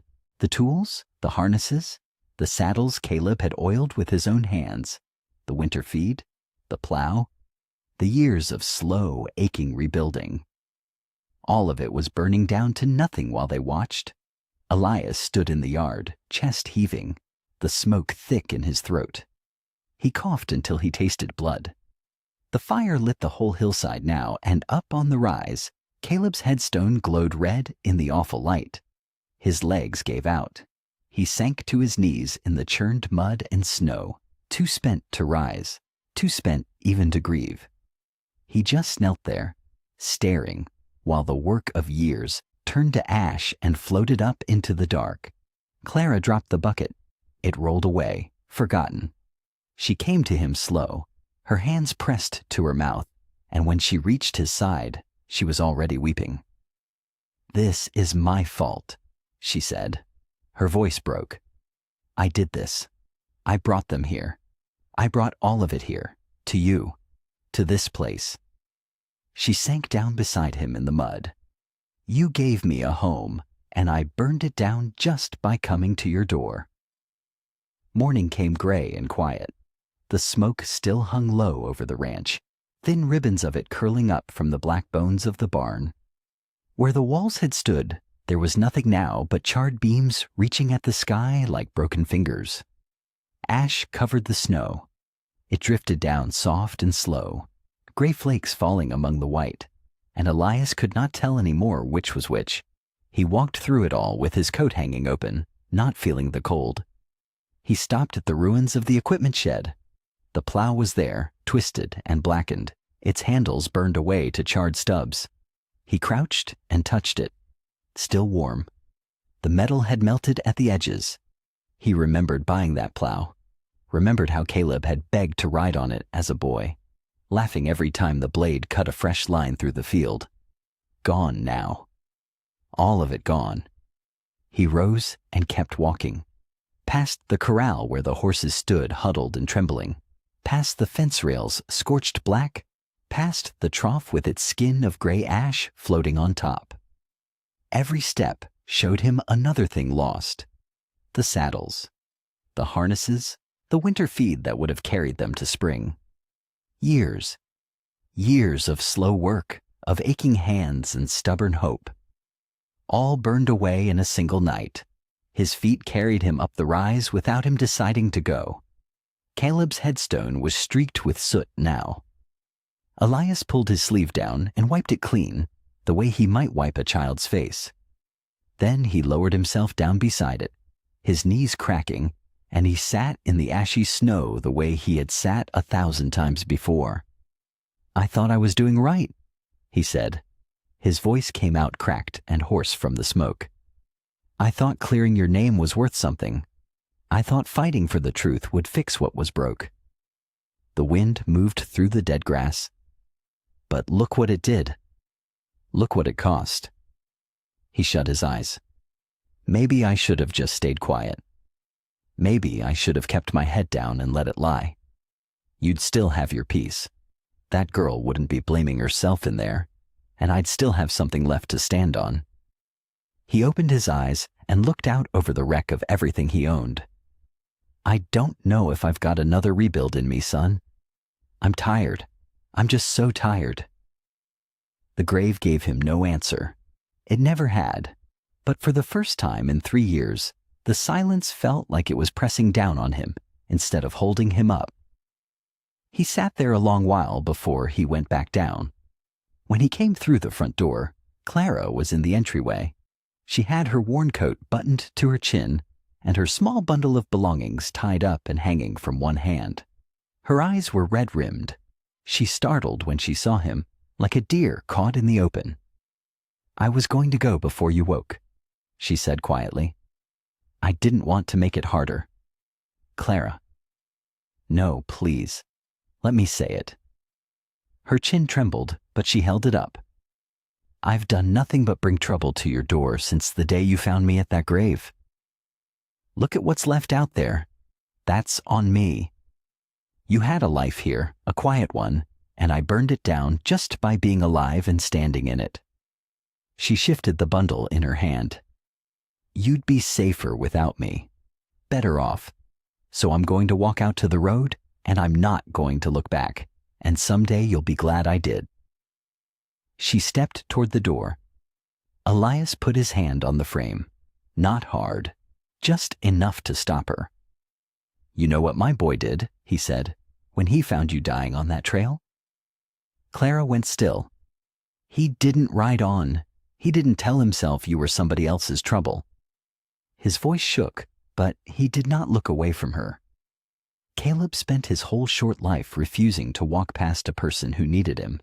He'd have thought it was the worst kind of sin. He swallowed hard. "So I'll be cursed before I stand in my own son's house and abandon somebody he wouldn't have. Put your bag down, Clara. You're not going anywhere." Clara stood frozen, her bundle still gripped in her hand. Her eyes searched his face, looking for the anger she expected, the blame she believed she deserved. She did not find it. "Elias," she whispered, "you don't have to do this. I'm not worth what it's cost you." "Sit down," he said. "Please." She hesitated. Then she set the bundle on the floor and lowered herself onto the bench by the door. Elias pulled a chair from the table and turned it to face her. He sat with his elbows on his knees and his hands folded, and for a moment he stared at those hands, rough and scarred from years of work. "You want to know the truth?" he said. "The truth is, I've been running longer than you have. I just never had to leave the ranch to do it." Clara frowned. "What do you mean?" "When my wife passed, I thought the grief would kill me. Then it didn't. So I decided I'd never feel that again. I put a wall up around my heart and I made it high." He drew a slow breath. "I still had Caleb. I loved that boy more than my own life, but even with him, I held part of myself back. I was so scared of losing him that I never let myself hold him close enough." His voice cracked and he pressed on anyway. "And then I lost him too. And I told myself I was right all along. See? I told myself, this is why you don't open the door. This is why you don't let anybody in. Because they leave and it tears you apart and you never mend." Outside, the wind pushed against the windows. Ash still drifted down over the snow. "So I stopped living," Elias said. "I ate alone. I worked alone. I sat by his grave every night, and I called it love, but it wasn't. It was hiding. I was hiding behind a dead boy, so I'd never have to risk loving a living one." Clara's eyes had filled. She did not speak. "Then you showed up," he said, crying at his stone. "And I hated you for it at first, because you cracked the door I'd bolted shut. But you also brought him back to me. You told me who he really was. A boy who ran toward people instead of away from them." He looked up at her, and something had settled in his eyes, something steady and certain. "I've spent 3 years being the opposite of my own son. I'm done doing that." He stood. "They burned my barn, Clara. They burned my sheds and my feed and near everything I owned. But they didn't burn what Caleb left behind. They can't. It's not made of wood. He held out his hand to her. I'm going to rebuild this place, and I'm going to make it the kind of place he'd have been proud of. A place where folks with nowhere to go can find a warm room and a full plate. That's what he did. That's what I aim to keep doing. Clara looked at his outstretched hand for a long moment. Then she reached up and took it, and he pulled her gently to her feet. Then let me help, she said. Not because I owe you, because I want to. I was counting on it. They went outside together. The morning had cleared some. Pale sun broke through the gray and lit the fallen snow in a soft, cold shine. The ruins still smoked, but the fire was long dead now. Elias fetched 2 shovels from the root cellar, one of the few places the flames had not touched, and he handed her one. They started at the equipment shed. Elias lifted the twisted plow and dragged it clear, grunting with the weight. Clara worked beside him, scooping ash and broken timber into a pile at the edge of the yard. Neither of them spoke much. They didn't need to. The work spoke for them. By mid-morning, their faces were smudged black and their arms ached, but the yard was beginning to look like a place a man could build on again.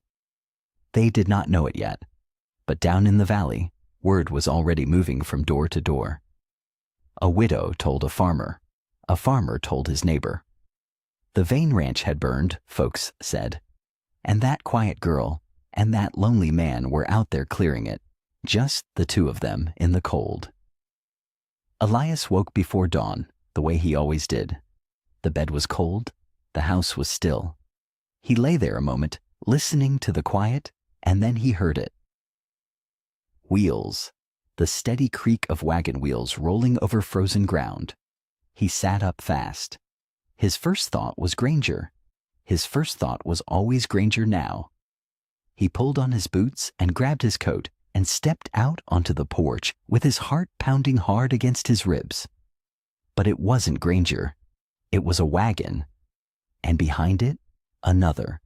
And behind that, a line of them stretching down the long road that curved through the snowy hills. Horses breathed clouds into the cold morning air. Lanterns swung from the wagon posts, glowing soft and gold against the last of the dark. Elias stood frozen on his porch, one hand gripping the rail. The first wagon pulled into the yard. An old woman sat up front, wrapped in a heavy shawl, her face lined with years and weather. Martha Hayes. She looked at the smoking ruins, then at Elias, and she gave him a small, steady nod. "Morning, Mr. Vane," she called out. "Heard you had some work needed doing." Elias couldn't find his voice. Behind Martha's wagon, men climbed down and began unloading lumber.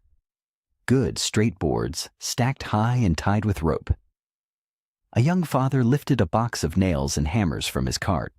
A woman carried a basket that smelled of fresh bread and bacon. 2 boys led a pair of workhorses toward the empty pasture. Clara came out behind him, still tying her hair back, and she stopped dead when she saw them.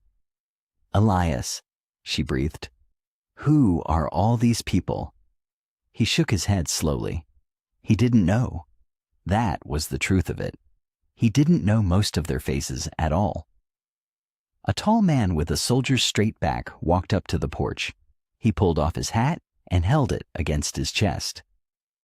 "You won't remember me, sir," he said, "but I remember your son. I was near frozen to death in the pass, 3 winters back. Lost my way in a blizzard. Caleb found me, built a fire with his own hands, and stayed with me all night so I wouldn't slip off." His jaw tightened. "I got a wife now, 2 little ones. I wouldn't have any of it if not for him." Elias opened his mouth, but nothing came. An old farmer stepped up beside the soldier. "He paid my debt when the bank was set to take my land," the man said. "Never told a soul, never asked for thanks. I only found out years later when the note came back marked paid." "He fixed my roof," said a woman with a baby on her hip. "Middle of December. Wouldn't take a cent." One by one they came forward, each with a story. A repaired fence, A sack of grain left at a door in the night. A doctor's bill quietly settled. A kind word when no one else had one to give. Elias listened, and with every story his chest grew tighter and warmer all at once, until his eyes stung, and he had to look away toward the hill where his son rested beneath the snow. All this time, he thought, all this time I believed I was the only one who loved him, but he hadn't been. Caleb had planted seeds in every corner of this valley, in every hard-worn heart, and now they were bearing fruit. These weren't strangers, not really.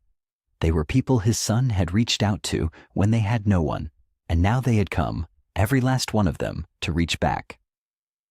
Martha climbed down from her wagon and made her way slowly to the porch. She put a wrinkled hand on Elias's arm. "You've been up here alone a long time," she said gently. "But you never were, son. Not truly. Caleb saw to that. He built you a family. You just couldn't see it through all that grief."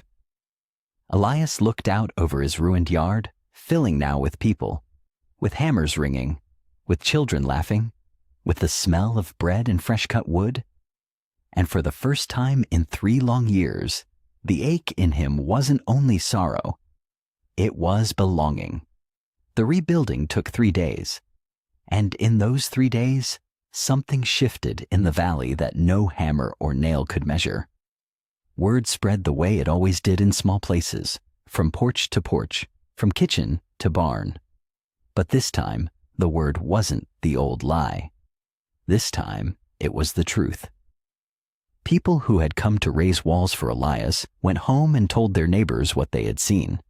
They told them about the soldiers saved in the pass. They told them about the paid debts and the mended roofs. And slowly, like ice breaking loose on a spring river, the story of Caleb Vane began to change. On the 4th morning, a man rode up to the ranch alone. He was thin and pale, with hands that shook when he climbed down from his horse. Elias didn't know him. Clara did. Her face went white. "That's one of Granger's men," she whispered. "He was there, that night." The man stood in the yard, twisting his hat in his hands. He couldn't seem to look either of them in the eye. "My name's Tom Reddick," he said quietly. "I've carried this 3 years now. It's rotted me from the inside." He swallowed hard. "I saw what they did to your boy, Mr. Vane. I stood by and let them tell the lie. I'm done letting it eat me alive." Elias stepped down off the porch. His whole body had gone still. "Say it," he said. "Say all of it." And Tom did. He told how Caleb had discovered Granger's men driving stolen cattle through the North Canyon in the dead of night. How Caleb had proof, names and dates written down, and how he'd meant to bring it to the marshal. How Granger's men had cornered him. How they'd made it look like Caleb was the thief, so the whole valley would believe it. "I'll say it to a judge," Tom finished. "I'll say it in front of God and everybody. I don't care what happens to me. Your son died an honest man. It's time folks knew." Clara came forward and took the trembling man's arm. "You just gave him back his name," she said softly. "That's worth more than you know." They rode into town the next day. Tom Reddick was not the only voice anymore. Martha came. The soldier came. The old farmer with the paid debt came, and the woman with the mended roof, and dozens more besides. They filled the small courthouse until people stood shoulder to shoulder against the back wall. And they had more than voices now. Elias laid Caleb's hidden journal on the marshal's desk, its pages full of dates and names in his son's careful hand. Tom Reddick's testimony matched it, word for word. Walter Granger came too, in his fine coat with his chin held high. He tried the only thing he had ever known. "This is nonsense," he said, his voice smooth as always. "The ravings of a drunk and a beggar girl. You'd take their word over mine?"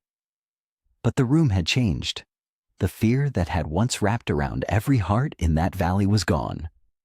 Where Granger looked for lowered eyes and shuffling feet, he found only steady stares. he found people standing tall. "I would," said Martha Hayes, rising slow from her seat. "Every one of us would. We spent 3 years letting you scare us quiet. We're done being quiet." A murmur ran through the crowd, then a voice, then another, until the whole room was speaking and every word was against him. Granger's smooth face cracked. His eyes darted to the door, but the marshal was already moving, iron cuffs in his hand. "Walter Granger," the marshal said, "you're under arrest for cattle theft, for fraud, and for the murder of Caleb Vane." The cuffs closed with a cold, hard click. Granger opened his mouth.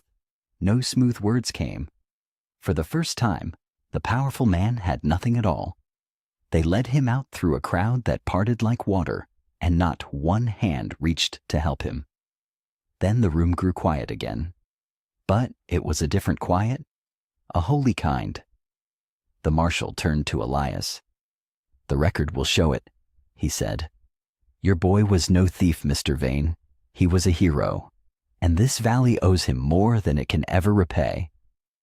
Elias stood in the center of that crowded room, his eyes wet, his heart full to bursting. At long last, they knew Caleb the way he had always known him. Spring came to the valley like a promise kept. The snow melted off the high hills, and green crept up from the earth where only white had been. The Vane Ranch, once so quiet a man could hear his own breath echo, now hummed with life from before sunup to well past dark. Elias hardly knew the place some mornings. Where the old barn had burned, a new one stood taller and stronger, its wood still pale and fresh. Fences that had sagged for years now ran straight and true across the fields, and the pastures, empty for so long, were full again. Horses grazed in the tall grass. Cattle moved slow across the low ground. Somewhere a rooster crowed, and somewhere else a child laughed, and both sounds felt like music Elias had forgotten he loved. It had been Clara's idea, mostly. They were sitting on the porch one evening, back in the last of the cold months, watching the sun go down behind the mountains. Elias had been turning something over in his mind for weeks. He finally said it out loud. "Caleb spent his whole life helping folks who had nowhere else to go," he said. "Seems a shame to let all this land just sit here doing nothing for anybody." Clara had smiled at him then, the kind of smile that lit her whole face. "I was hoping you'd say that." So they built it together. They cleared out the old bunkhouse and fixed it up warm and dry, with beds enough for a dozen people. They put up a small cabin near the creek for families that needed a roof while they got back on their feet. Word spread the same way the truth had spread, from porch to porch, from town to town. "Come to the Vane place," folks said. "They won't turn you away." And they didn't. A widow came with 3 children and no money, and eyes that had forgotten how to hope. A boy of 14 came alone, his boots held together with twine, running from something he wouldn't talk about. A young couple came with nothing but a broken wagon and a baby wrapped in a thin blanket. Elias took them all in. He gave them work when they were able, and rest when they weren't. He asked no questions they weren't ready to answer. Some stayed a week, some stayed a season, a few stayed for good. The ranch grew fuller and louder and warmer, and Elias, who had spent 3 long years living like a ghost in his own home, found he could not remember why he had ever wanted the silence. Now, on a bright morning in late spring, he leaned against the corral fence with a cup of coffee going cold in his hands, and he watched. Out in the ring, Clara stood in the middle of a small crowd of children. There were 4 of them, ranging from a little girl, no higher than his knee, to the 14-year-old boy who had come in twine-tied boots and now stood a full head taller and grinned twice as much. Clara was showing them how to gentle a young mare. "Slow now," she was saying, her voice patient and low. "Horses can feel what's in your heart. If you come at her scared, she'll be scared. If you come at her mean, she'll be mean. But if you come at her kind..." She reached out and laid her palm flat against the mare's neck, and the animal leaned into her touch. See? She knows. She always knows. The little girl reached up on her tiptoes and pressed her small hand beside Clara's. The mare's ears flicked forward. The child gasped with delight, and Clara laughed, and the sound of it rolled across the yard and settled somewhere deep in Elias's chest. He watched her there in the morning light. He watched the way the children looked at her, the way they trusted her, the way she gave every one of them the same gentle patience. He thought of Caleb. He thought of the words Clara had once told him, standing at that windswept grave. A person's worth isn't measured by what they own, but by who they refuse to abandon. And it struck him then, clear and sudden and sure. Somewhere along the way, this girl who had knelt weeping at his son's grave had become something he never expected to have again. She had become family. The morning came clear and warm, the kind of day Caleb would have loved. 3 years had passed since they laid him in the ground, and now, on the anniversary of the day he died, they came up the hill to honor him. But this time, Elias was not alone. They came from all across the valley. They came on foot and on horseback and in creaking wagons. They came in their Sunday best, hats in hand, hair combed neat. Martha Hayes came first, leaning on a cane worn smooth by years, her white hair shining in the sun. Behind her came the widow with her 3 children. Behind them came farmers and ranchers, veterans and shopkeepers. Faces Elias had once thought looked at him only with pity or scorn. They gathered around the grave on the windswept hill, more people than Elias had ever seen in one place on his land. He stood there in the middle of them, and he did not know what to say, but he did not have to. Martha stepped forward first. She rested one thin hand on the headstone, and she looked out at the crowd. "Most of you know I was near froze out that winter my Henry passed," she said. Her voice was small, but it carried. "My roof was falling in, and I had no money to fix it. And one morning I woke up and heard hammering. I went out, and there was Caleb Vane up on my roof, working like he'd been paid a fortune. He never was. He just fixed it and tipped his hat and rode off. Wouldn't take a thing." She smiled, and her eyes were wet. That was your boy Elias. That was who he really was. Then another stepped up. The former soldier, tall and broad, turned his hat in his hands. "I got caught in a blizzard 2 winters back," he said. "Lost my way. I'd have died out there sure as anything. But Caleb found me, wrapped me in his own coat, walked me miles through the snow to safety. Never once complained." He swallowed hard. "I owe that man my life. Every day I get to see my kids grow up, I owe to him." One by one they came forward. A young father spoke of debts Caleb had quietly paid.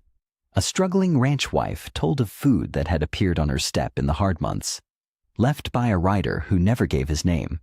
Story after story rose up into the spring air, each one a small light, until the whole hill seemed to glow with them.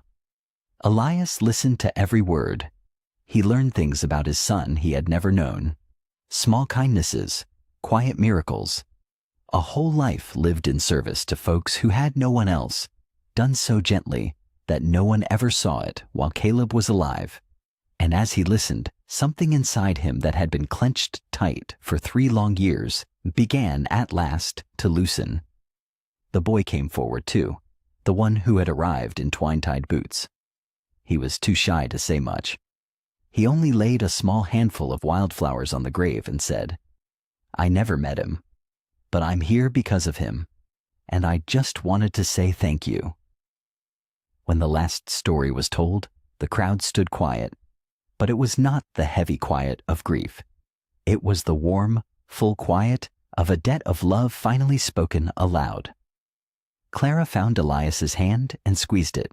Slowly, the people drifted back down the hill, talking soft among themselves, wiping their eyes and smiling all at once. Clara went with them, giving Elias the moment she knew he needed. At last, he stood alone beside his son. He knelt down in the grass and laid his hand on the cool stone, the way he had done 1,000 times before. But this time, his heart was not breaking. This time, it was whole. "Well, son," he said quietly, "they know now. The whole town knows who you really were. Your name's cleared. Walter Granger can't hurt anybody anymore.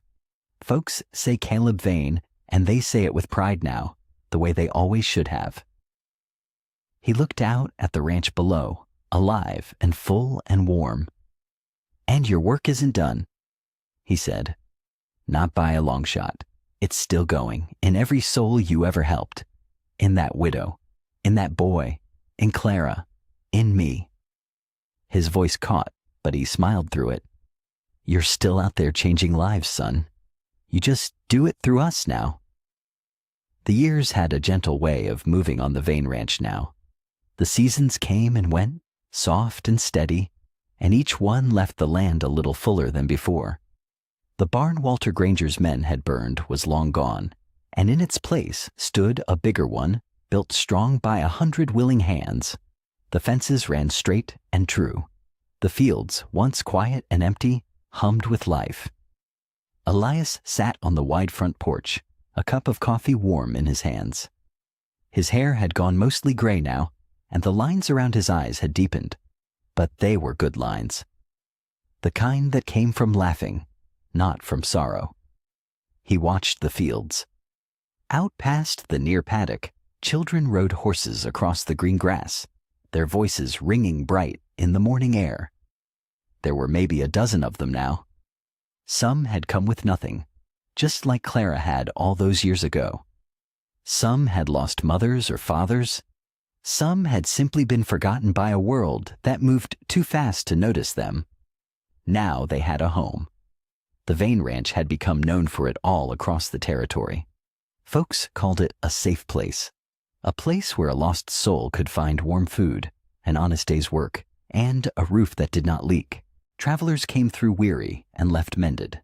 Young people came broken and left standing tall, just the way Caleb would have wanted. A little girl on a gentle brown mare came trotting close to the fence. She waved one small hand high in the air. "Mr. Vane, Mr. Vane, look, I'm doing it. I'm riding all by myself." Elias raised his cup to her and grinned. "You sure are, darlin'. You ride just like a natural." The girl beamed and turned her horse back toward the others, her braids bouncing. Elias watched her go, and his chest felt full to bursting. He heard the screen door creak behind him. Clara stepped out onto the porch, drying her hands on her apron.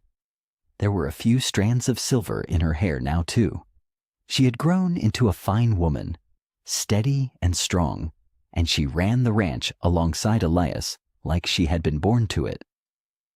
In every way that mattered, she was his daughter now. "They're getting good," she said, nodding toward the children. "They are," Elias agreed. "That little one's gonna be riding circles around all of us come summer." Clara laughed and sat down beside him. For a while they just watched, the two of them, saying nothing at all. There was no need. The quiet between them was an easy quiet, worn soft by years of love and work and laughter. After a time, Elias set down his cup and rose slow to his feet. "Think I'll take a walk up the hill," he said. Clara looked up at him and smiled, gentle and knowing. "Take your time," she said. "I'll keep an eye on things down here." He nodded his thanks and stepped off the porch. The hill was greener than it had ever been. Wildflowers grew thick around the headstone now, red and yellow and blue, planted year after year by hands that remembered. Elias climbed the slow rise the way he always had, and when he reached the top, he stood a moment, breathing in the clean mountain air. Then he knelt down in the grass beside his son. "Been a while since I came up here just to sit. he said softly. He laid one weathered hand on the warm stone. Things are good, son. Real good. You ought to see this place now. It's everything you ever dreamed it'd be. Full of life, full of folks who needed somebody and found somebody. The wind moved through the grass, gentle as a hand. I spent so long thinking losing you was the end of me. Elias went on. His voice was thick, but he was smiling. I thought when they put you in this ground, they buried my heart right along with you. But I was wrong about that, Caleb. I was wrong about a whole lot of things. He looked out over the ranch at the children riding, at Clara on the porch, at the land alive and thriving below. You taught me something I couldn't learn any other way, he said. You taught me that love don't die when a person does. It just keeps on going. It moves from heart to heart, hand to hand, and it never stops. Every kindness you ever gave is still out there, still growing, still changing folks. Love survives loss, son. You showed me that, and I'll be grateful for it every day I've got left. He pressed his palm flat against the stone one last time. Thank you, Caleb, he whispered, for all of it, for being who you were, for teaching an old man how to live again. Then Elias rose to his feet. He stood tall on the windswept hill, and for the first time in a long, long time, he did not feel the weight of grief pressing down on him. He felt light. He felt whole. He felt like a man with somewhere to be and people waiting to see him. He turned and started back down the hill toward the ranch. He was no lonely mountain man anymore. He was a father still, a father carrying his son's kindness forward into the world, one soul at a time. I hope you like this story. Please share what's your favorite part of the story and where in the world you are watching from. Have a wonderful day.